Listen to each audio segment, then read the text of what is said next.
Hello les férus de savoir. Vous avez été nombreux à voter pour lui, environ 2000 contre 900 pouces bleus. Je vais donc vous parler de la vie de ce romancier à la mort mystérieuse, Monsieur Edgar Allan Poe.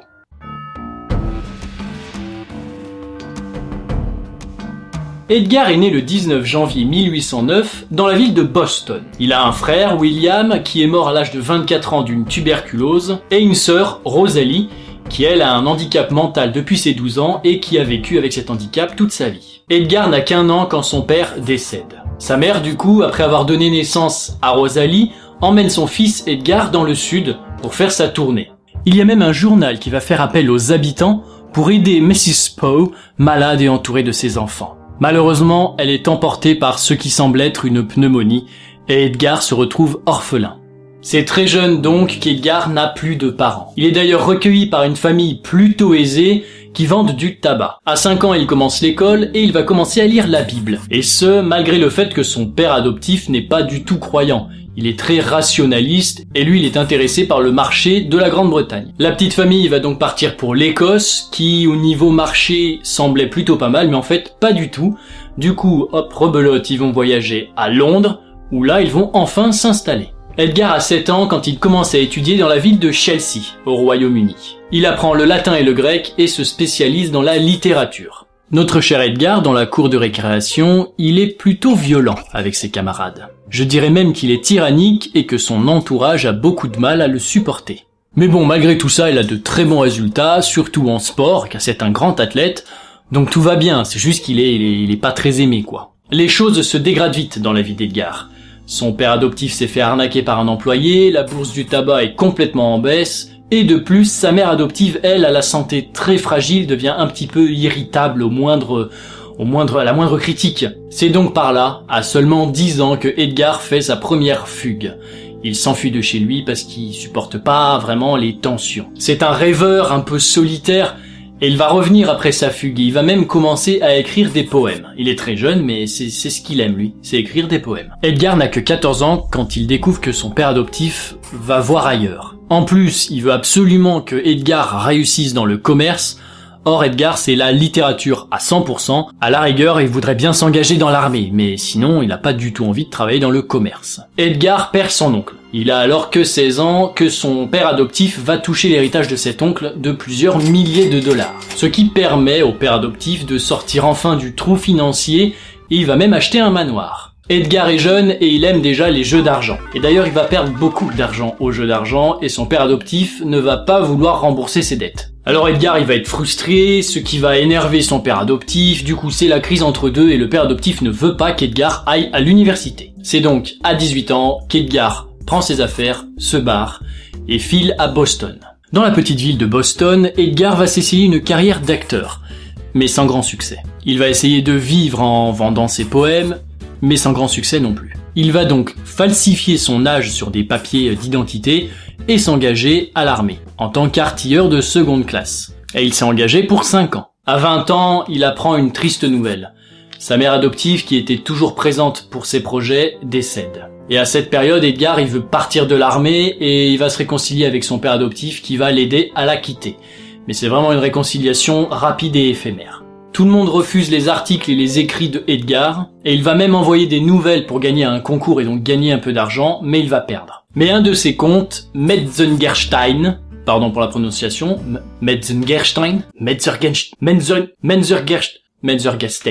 eh bien ce conte, il va être publié, sauf qu'il n'y aura pas son nom dessus, il a alors que 23 ans. Mais à 24 ans, 1 an plus tard, il va réussir un concours avec le manuscrit trouvé dans une bouteille. Et il commence à avoir de la notoriété, ça c'est bien Edgar, c'est bien. Quelques années plus tard, il a 27 ans, il va épouser une fille de 13 ans.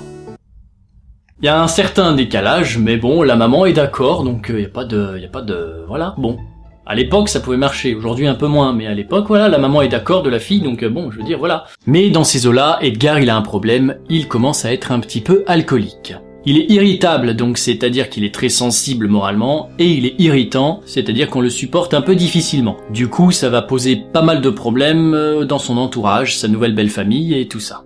Il va s'installer à Manhattan, donc très jeune, avec son épouse, et il va terminer les aventures d'Arthur Gordon Pym. Il s'intéresse au journalisme et à 29 ans, il devient rédacteur en chef au Burton's Gentleman's Magazine. Il finit par avoir un bon salaire à 31 ans, il gagne $800 par mois, ce qui n'est pas négligeable, et il est enfin indépendant.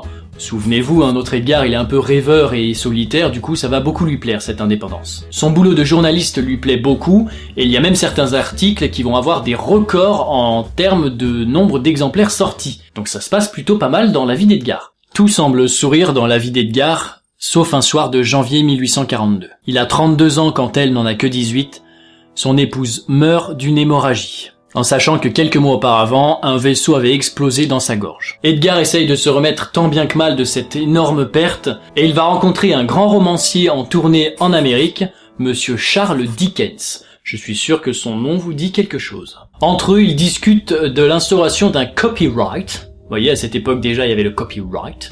Et Charles promet à Edgar de lui trouver un éditeur en Angleterre. Du coup, Edgar, il est bien content. Et c'est un an plus tard qu'il va publier Le Corbeau, et ce poème sera un grand succès. Il est publié dans plein de journaux, et ça, c'est une très bonne nouvelle pour Edgar. C'est dans ces eaux-là, avant que son épouse meure, que le fait qu'elle soit malade le pousse à consommer de l'alcool, encore. Et il va faire pas mal de crises d'éthylisme. Il a même failli s'empoisonner en ingurgitant une grosse quantité de laudanum. Le laudanum, ça sert à traiter les diarrhées. Je vous épargne les détails, bien sûr. Edgar a 39 ans quand il prend un bateau et qu'il part pour Baltimore. Et à partir de ce jour-là, plus une seule nouvelle. Et pourtant, une lettre arrive, adressée à la famille de Poe, pour lui dire qu'un certain monsieur Edgar Poe est en détresse et qu'il a besoin d'aide. Il est retrouvé presque ivre, complètement griffonné, avec des habits qui ne lui appartiennent pas, dans un sale état quoi.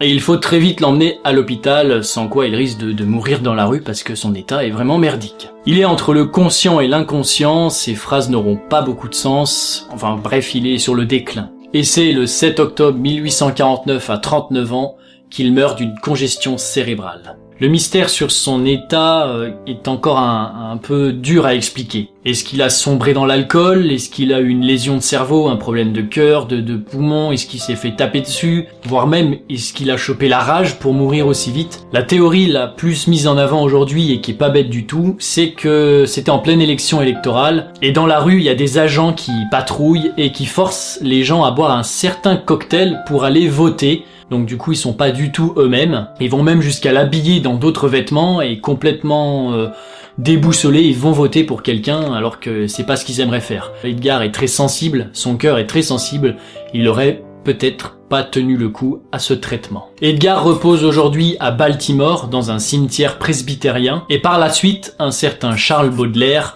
est très fan de ses écrits et va devenir son traducteur officiel. J'ai même fait un tea time sur Charles Baudelaire, donc si tu veux, tu as juste à cliquer sur cette petite image.